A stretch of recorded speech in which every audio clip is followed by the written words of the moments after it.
Alright guys, assalamu alaikum. Now, how many of you have a laptop with you? Because this session will make most sense and you'll get the most out of it if you can break out your laptop and get online. Because hopefully if you follow along, you will have a website up and ready, you'll have a Facebook account, you'll have a Twitter account, and you'll have a YouTube account. You can start blogging and you'll be on your way to dominate whatever projects you're doing, especially with MSA and or your own thing. The entire layout of today's session is explained in the poster. I'm going to be covering exactly what the icons say. But before we get to do that, I just want to start off with a little story. Allah subhanahu wa ta'ala has blessed me to be a geek. Alright? In 1987, I had a father who had a computer and I got to play Frogger on it. In 1989, I started growing up because my dad brought home a computer. I started growing up with Microsoft Windows 3.1, Microsoft Office, Microsoft Paint. In 1993, my dad brought home America Online. He used to be working at AT&T as an IT manager, and he got access to the internet. This is before most of you guys had access to the internet. 1996, my dad handed me a book on HTML. How many of you know what that is? Okay, cool. So you guys have heard of HTML. How many of you know how to write in HTML? Okay, 2 people. So we've come a long way. And my dad gave me a book on HTML and graphic design, and I devoured it. Nowadays, and actually by 1999, I had created I was on my 3rd website. And this website was getting anywhere from 1,000 to 2,000 hits every day, unique. This is my freshman year in high school. After making about $200 in the first month that it was running at that rate, my host shut me down because I violated the terms of service agreement. After that, I got into more graphic design. I started doing posters. I got involved with MSA, and I decided I'm going to create a website for my MSA at Montclair State University. In 2004 to 2006, we had the most active website in all of MSA in North America in terms of being dynamic and search engine results. We would be the top page for search engine results for Yusuf Estes, for Sohaib Web, for Hijab, and for Crusade. So the whole thing is, that website in 2006 also got shut down by my hosting provider because I violated the terms of service agreement because of, the technology that I was using. They weren't up to date. Now, what am I trying to communicate to you guys here? I just want to let you guys know that I know what I'm doing, except for the part where I get shut down. The only reason I got shut down because this is before Web 2.0 got up to speed. This is before you had websites and services out there that would allow you to create websites on the fly. Back then, you needed to know HTML, and when we moved beyond that, you needed to know PHP, JavaScript, database programming, MySQL. Most of you probably, how many know what these things are? Okay, one person.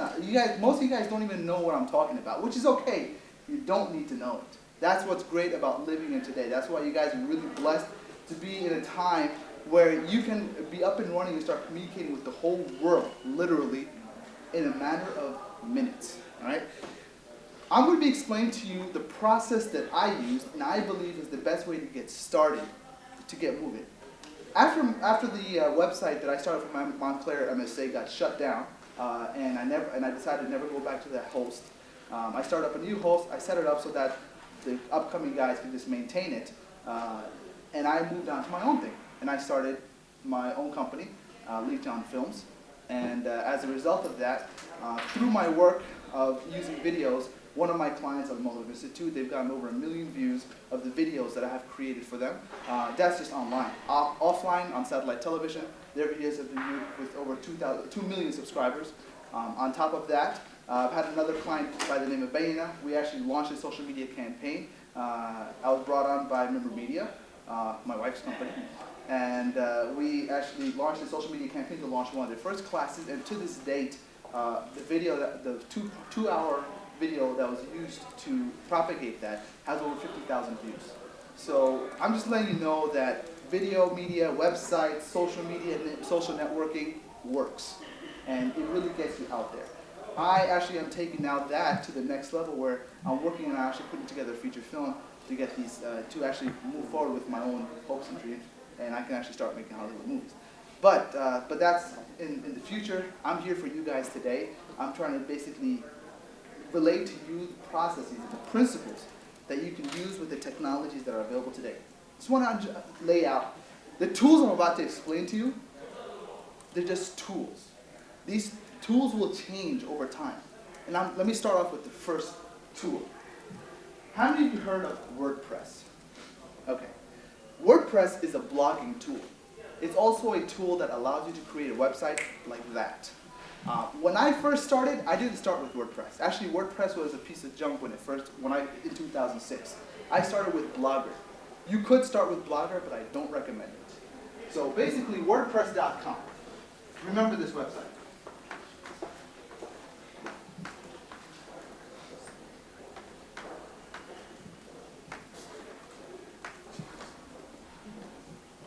If you can go on to WordPress.com, you can go on and sign up as a user. And what I would recommend for you, the whole idea here, the reason you're going to start a blog first, is so that you can come up with ideas. As a successful project person, as a manager, as a DAI, as somebody who's trying to get your MSA to the next level and beyond, you need to be able to collect ideas. Not just collect them, but also share them with other people so that they can give feedback as well. Go to WordPress.com, go on there, register. I would recommend register with your name. So if your name is Rizwan Ali, register rizwanali.wordpress.com. You ask for a username, that's what you make your username, and you start blogging. I mean, literally in 5 minutes. You just follow the on-screen instructions. If you have a laptop in front of you, I would say go ahead and create one right now with your name. If your name is taken, adjust it a little bit. Or you can create a username called SuperRiz. That's Rizwan's old email address. Do you still use that? No. Okay. So I mean, just example, something that would be you, because this is your place to blog. Now, what do you blog? Why do you blog? Nobody cares about your personal life, really. And I'm going to say this off the bat. Don't go on the blog and start talking about you did this, you did that, because it's not. People don't really care unless you're a celebrity. And the only reason people care about you as a celebrity is because you're giving them so much fun and entertainment. But go on there, and I said to do 3 things. Item number 1, with blogging, is collect ideas.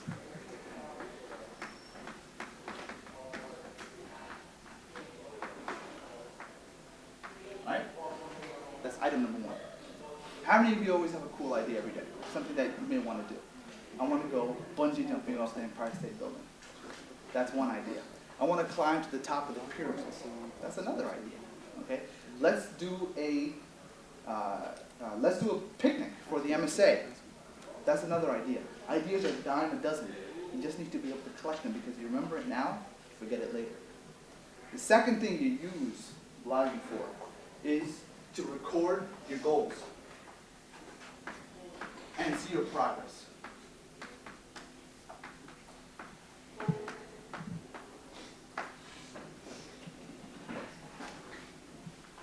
When you're running a website, when you're running a project, when you're working with MSA, you need to be able to see where you're going and how quickly you're going there. So if you have a goal, you got to write it down. You got to share it with other people. And at the same time, as you move forward towards that goal, keep recording your progress. So let me start. I remember I was talking to you last week, and you mentioned that you are an instructor in martial arts, correct? Correct. All right.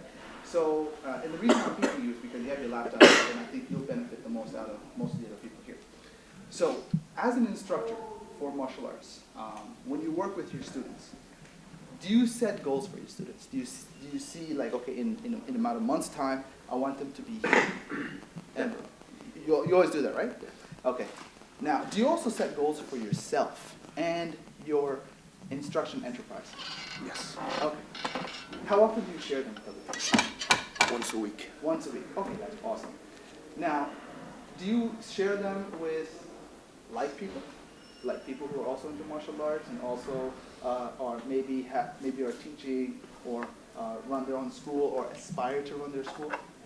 Mostly coworkers. Okay, mostly coworkers. Are those coworkers also martial arts people? Yes. Okay, cool. Now, do you feel that a lot of these people could also, how much more connected or how much more motivated would you be if outside of your coworkers you have maybe 100 more people rooting you on? Hopefully good. It would be good, right? Definitely. Okay. That's one of the reasons why you share your goals. People want to see other people succeed, okay? It's sad to say most Muslims try to drag other Muslims down, but the general public wants to see you succeed. People want to see you thrive. The whole idea is people want to see you thrive, people want to see you grow. And if you communicate that to people, you're really telling a story. You're saying that this was my goal, I got 10 more students now, each one of those students is now able to break 3 pieces of board at once. That's an example. So that's the whole idea. Just communicate your goals. That's how I started blogging. I had these goals and I started communicating my progress. And the third thing that you do is to give content. Is to basically pass on information. That's the third.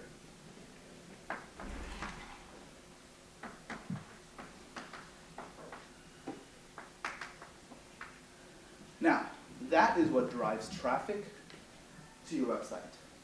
Because people come to your website seeking something. And if you have information that people want, and hopefully it's related to what you're doing, then people will come, people will comment, and people will cheer you on. Now, when you have your website up and running, how do you start collecting ideas? I recommend what's known as the 3x10 rule.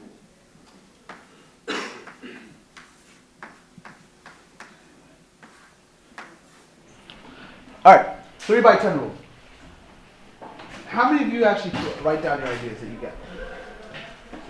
If you don't, then this is the opportunity to do it. Every day, start blogging every day. I mean, all of you people here, go home. How many of you already have a blog? 1, 2. None of you have a blog. Blogger, WordPress, Tumblr, Twitter, nothing. Okay. Okay, what's a what? Okay, what's a blog? Blog stands for binary log. Think of it as an online notebook that people can come and read. The notebook is not for you personally, but it's for the world to see for those 3 reasons.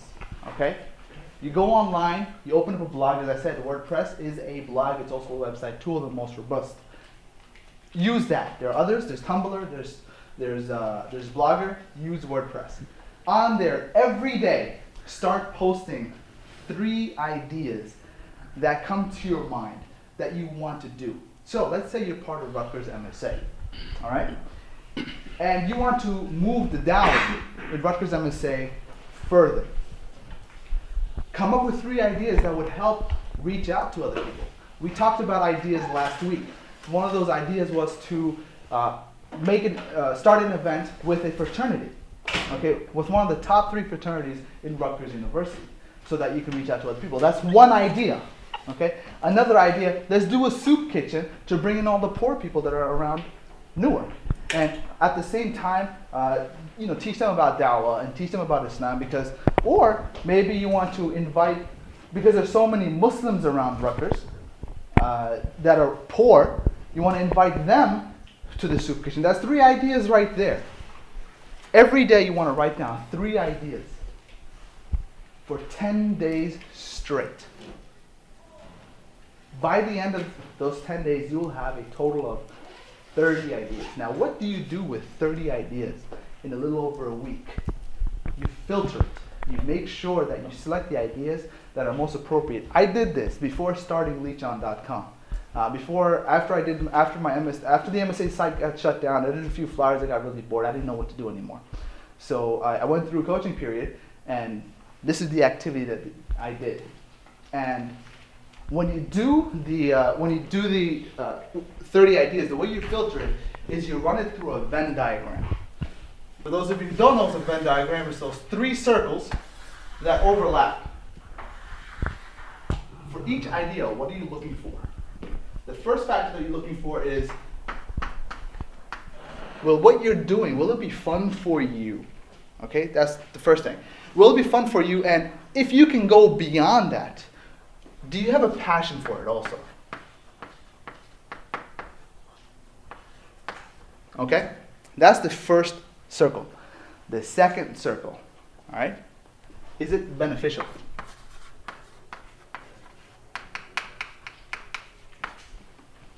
And the third circle is, would it be something that's financially sound?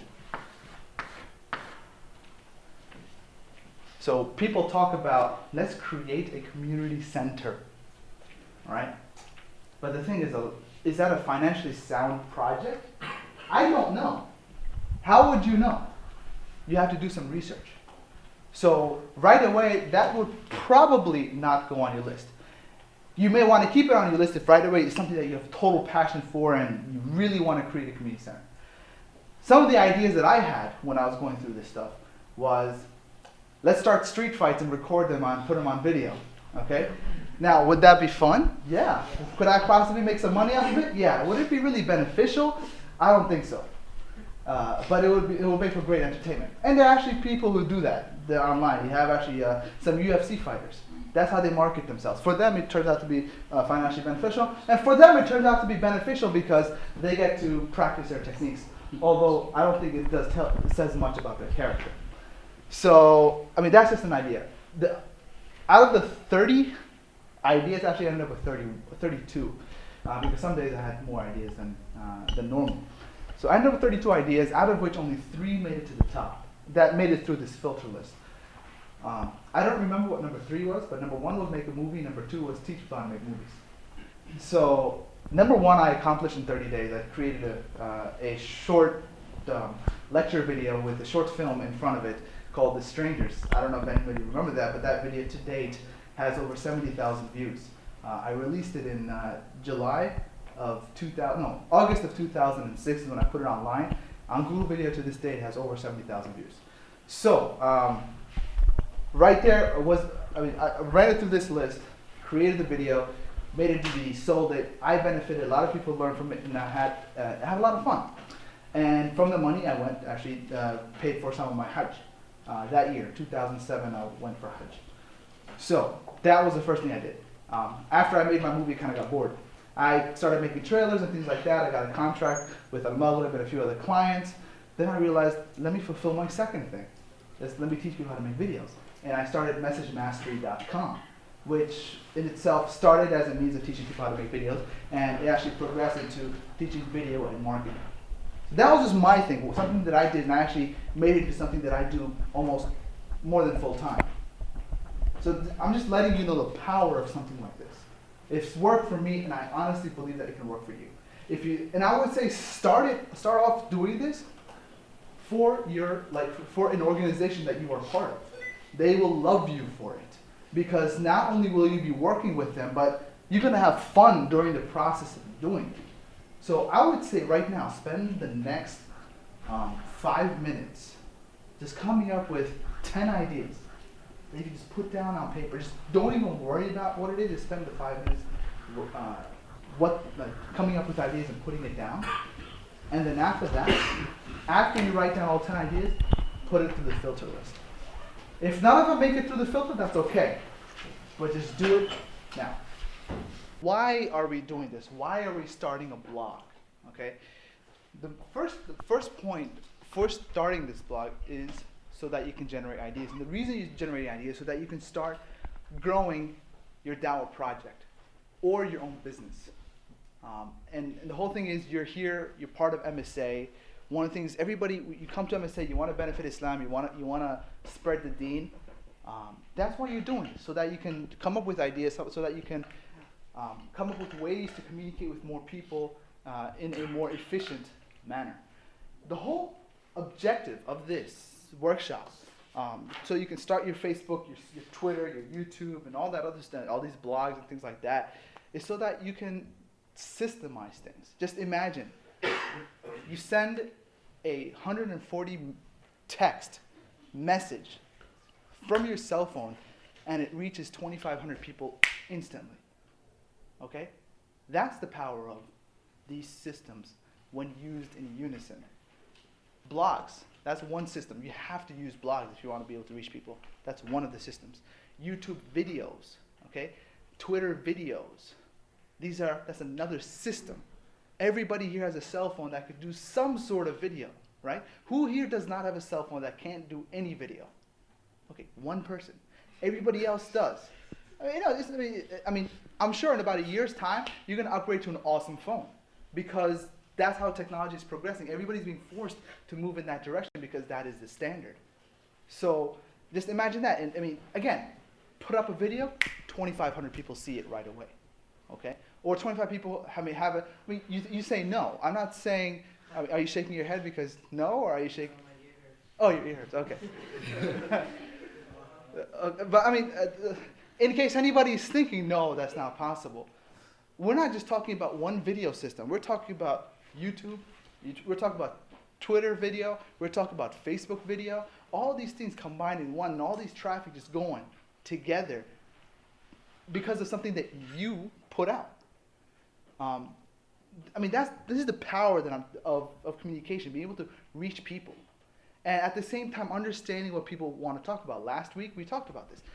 You have to do your research, see what people are talking about. I run my website, leechon.com. It's about video and the stuff that I'm working on as projects for Islamic media. So, and what type of blog posts have gotten the most comments and visits? Blog posts, informational blog posts actually. Informational blog posts about different types of cameras. I reviewed 2 cameras. They got like 40 comments. I made a blog post about my Facebook account being disabled at one point. And it turns out there's so many people who've had their Facebook account disabled at one point in time. So that has 40 plus comments. And that drives traffic. And the thing is, it's just something that I said other people found beneficial. They came to me seeking help and advice. So that right there is something that you can grow. This is something for something that I'm doing, the video stuff, media stuff, hopefully get into making movies and things like that. Think about the stuff that you're doing, okay, with the MSA, with the martial arts stuff, with all the other things that you could be doing that you're not doing right now. Get what I'm saying? This is why we're doing it. So WordPress.com is the first thing you want to start with. After WordPress.com. You have a question? Yeah. Okay. Do you have at least 15 friends? 15 solid friends, okay, that would, if you ask them to maybe tell this to somebody, they would do it. Mm-hmm. Okay, that's where you start. And that's what the next thing is about, is how to network with those friends so that you can build a following. This next step is called Facebook. So, you have your website in the middle, WordPress, okay? How do you get people to this website? Introduce WordPress to the Facebook system. So, I'm gonna put together basically a pyramid that describes the entire Facebook system. If you can write this down, write it. Okay? Basically a big triangle that's split up into 4. In the middle is your website. At the top of it all, in Facebook, is your profile. How many of you have a Facebook profile? Okay, there you go. How many of you have at least 15 friends on Facebook? Okay, good. How many have at least 100 friends on Facebook? Okay, what about 500? Okay, 1,000? Okay. So, that's good. I have almost 2,500 friends. All right, so I put quotation marks because they're not friends, they're acquaintances, people I've met at one point in time, either online or in person. Oh, before I continue, I just want to say, everything that you do in these systems and social medias and things like that is simply an extension of the real world. A lot of this stuff is not going to be as powerful if you're not doing something offline, which means that you have to get away from the computer and actually do something. All right? So if you're working with MSA, you actually go out and do certain projects. You do certain work, and then you extend that work into the online world. But if you're just online chit-chatting and talking and just doing whatever, it's not going to be of much impact or effect if you're not doing something in the real world. I just want to get that out there. So you start with your profile. Who doesn't have a Facebook account yet? Okay, 1, 2, 3. Okay, cool. Create one. Go to facebook.com and register for an account. It'll take you maybe 20 minutes. It's not, the thing is, again, most of your activities are probably limited to your friends, right? Just a small group of friends that you have. So therefore, you don't spend a lot of time online, which in a way is a good thing. But now that you'll have something to do because you're coming up with ideas and you want people to follow you and you want people to be able to give you feedback, now you go online and tell them about it. So you go to facebook.com, create an account, and from there you can import everything that you write on your blog to your Facebook profile. So this way, anything that you type up gets automatically published to your wall. How cool is that? Now all your friends right away see that you wrote a new blog post. They can comment on it right on Facebook. That's element number 1. Number 2 is fan pages. Now, fan page is I think one of the coolest things on Facebook because it has the elements of a profile. But one of the limitations of creating a profile is that you have to be a real human being. You can't be Microsoft Word and somebody creates a profile for Microsoft Word. You can't be Rutgers MSA and someone creates a profile called Rutgers MSA. That goes against Facebook profile, Facebook terms of agreement. If somebody reports Rutgers MSA, that's a profile, it will get disabled. And it could very well lead to the person who created that being banned from Facebook.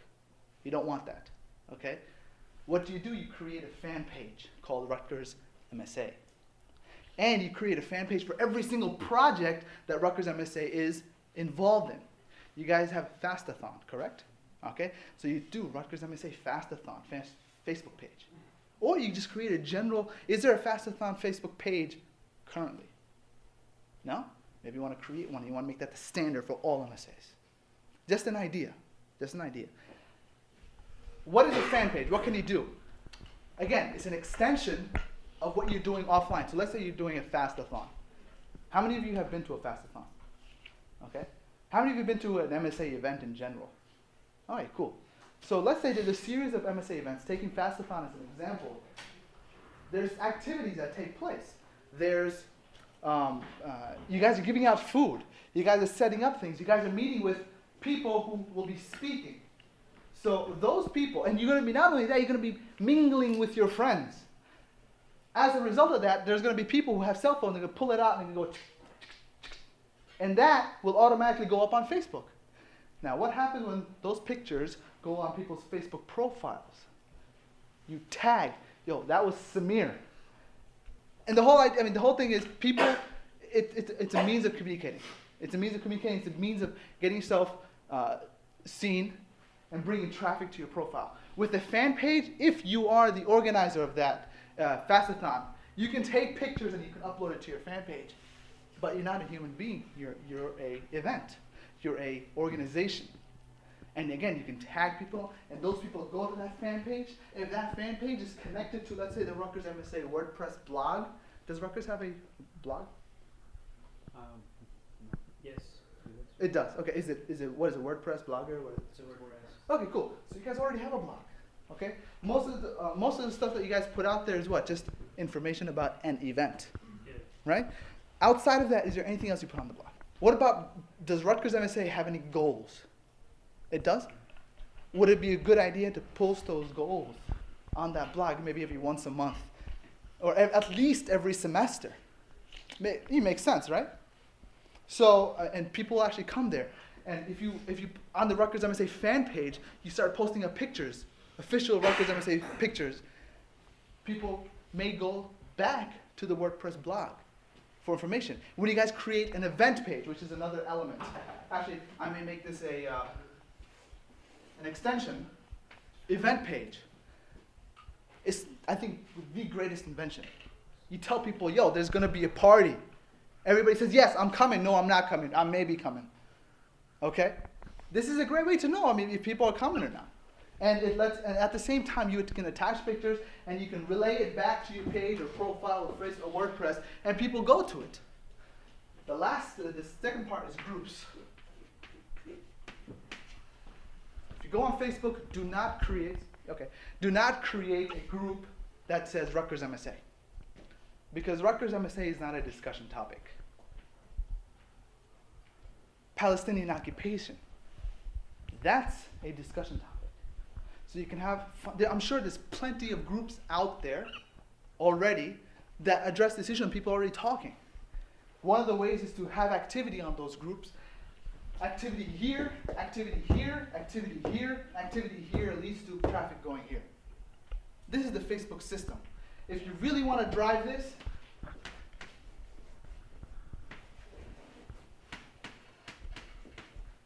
if Rutgers MSA, for example, has an advertising budget, you can sign up for PPC, pay-per-click advertisements for their page or for their website, okay, or for an event page. What does that mean? Basically, you pay a budget of maybe $20 or $15 or however much money that you have, and you can direct it towards all people that are on Facebook that are in Rutgers University, that are in their sophomore, junior, or all of their who drive a Honda Civic. Okay, you can direct it to those kind of people, and when those people log on, they'll see an advertisement that says, how do you feel about the Palestinian occupation?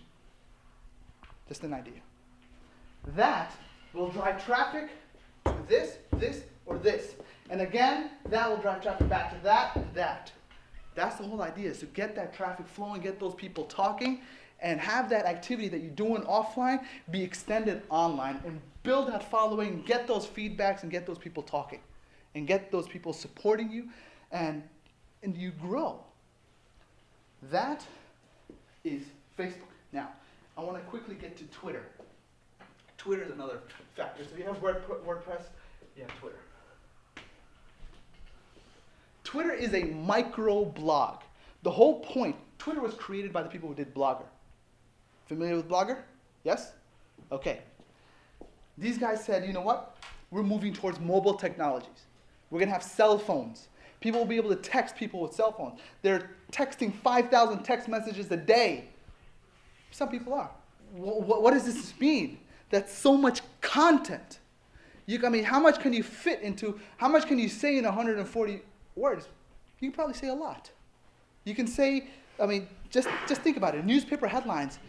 If you were to just open up the newspaper, just read the headlines, you will know what's happening in the world. You don't have to read the details. You have a basic idea of what's going on.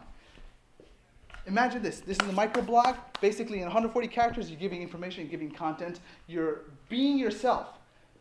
But being yourself does not mean, hey, man, I'm going to the bathroom. Nobody wants to know that. Okay, that's what some people do. They tweet everything. I tweet a lot, but I don't tweet that I'm going to the bathroom. I tweet about things that I'm involved in, things that I've learned, things that I'm doing that may be of interest to the people that I'm trying to reach out to. So, as Rutgers MSA, do you guys have a Twitter account? Maybe you want to start one. All right? So and the whole thing as a Twitter account, don't just think of yourself as a Rutgers MSA. You are an MSA that is servicing the Muslims. Okay? That happens to be in Rutgers University in Newark. Get what I'm saying? So you're servicing these people, but it's the appeal that you have is supposed to be larger. It's supposed to make yourselves unique to the point where people from other MSAs may want to learn from you guys. Because they see your goals, they see your progress, they see you growing, and as a result, they say, I want to subscribe to these people, maybe we can learn a thing or two. That's exactly what happened with Montclair MSA. So Twitter, what that does, you can post something here. You can link to something here, or here, or here, or somewhere else. At the same time, when you tweet something, you can automatically tell it to go here. Meaning, when you tweet something, it goes on Twitter, and at the same time, all your friends on Facebook will see it as a status update. And people will comment. The first time I started doing this, I went from having almost stagnant activity on Facebook to getting almost anywhere from 10 to 30 comment posts on my status messages. Why? Because I was involved in something. I was actually in Toronto attending something called Ilm Week. Basically, they had a whole bunch of Al-Maghrib instructors, and they were teaching different Islamic classes. I was there, and I was tweeting my experience. And people that wanted to go, they were already familiar with me because I created all these videos. That brings me to my next topic, YouTube.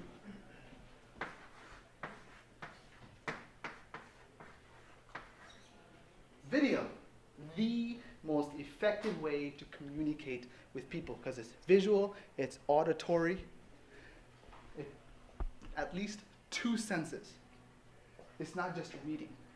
You create a YouTube video. When you upload it, you tell it to automatically publish to your Facebook and your Twitter and maybe even your WordPress. When you go on YouTube, people are already searching for things. They're already searching for topics like hijab. My wife created a blog post on her blog, EgyptianGumbo.com, and the most commented blog post is on the topic of hijab. Women, sisters, having issues with hijab or trying to put it on, take it off, or whatever, they're coming to that website. Now imagine if she were to create a video addressing that topic. How many of those people not just are on the website, but are also on YouTube searching the topic, hijab? How popular of a topic is that? It's on the news a lot. Just recently on CBC Canada, they had a whole segment on that. One of the Al-Maghrib students they actually took him to the mall and had people sit down with him, ask him questions. Again, YouTube videos addressing topics that people are interested in. As an MSA, what are people interested in? Hijab would certainly be an issue, right? Politics would be an issue. Foreign policy with Palestine, all that stuff, that would be an issue. Just all you have to do is get on the camera and start talking. Just start talking. 2 minutes, 30 seconds. Open up that phone. Pick up that phone, just start talking. Send it out to YouTube, send it out to Twitter. It automatically gets published to your profile, and people will go to your blog. You can publish it to your blog as well. That's the whole idea, is to create content. And the whole point here is now, how do you continue to build following? It's as I was talking about before, the issue of making stuff that's a topic of conversation that people want to talk about. And not only that, addressing tribal leaders, but becoming a leader yourself. How do you become a leader yourself? It's by becoming an expert on a certain topic. How many experts are out there on television that people think of them as experts, but they're really not? I'm not saying don't be fake. I'm saying be true. Be someone that wants to propagate information for your project, for your organization. If you're Rutgers MSA, go on. Just start. Maybe you want to have Sister and Amira or someone who has a camera, who doesn't, okay? And just create a video on the topic of hijab. Maybe for the next month, every week, create a video on hijab. Put it on YouTube, put it on Twitter, have it automatically. And when I say automatically, there's a thing when you upload a video, it says publish to Twitter, Facebook, YouTube. When you select that, you put in your username and password. When you upload it, it'll automatically go there. Automatically. You don't have to do anything. Publish it, it'll automatically go there. Right away, your friends will see it. And it brings you back to your original question. How do you build a following? That's how you do it. All that, just imagine just little dots of people just on the internet, just flying all over the board here. That's how you build a following. This is how you basically start. How many of you knew this before? Raise your hand. 1, 2, 3, okay. Out of this entire room, now take this outside the room. Not a lot of people understand this. They may see it, they don't understand it. And because you guys will be first people in the scene, you'll be able to dominate the Dawah and be able to basically be the leaders in this sort of thing because you're the first ones to mobilize the system. First come, first serve, early bird gets the worm. That's how it works. So, any questions? No? All right. Subhanaka Allahumma wa bihamdik. I'm excited, sorry. Subhanaka Allahumma wa bihamdik. Ashhadu an la ilaha illa ant. Nastaghfiruka wa natubu ilayk.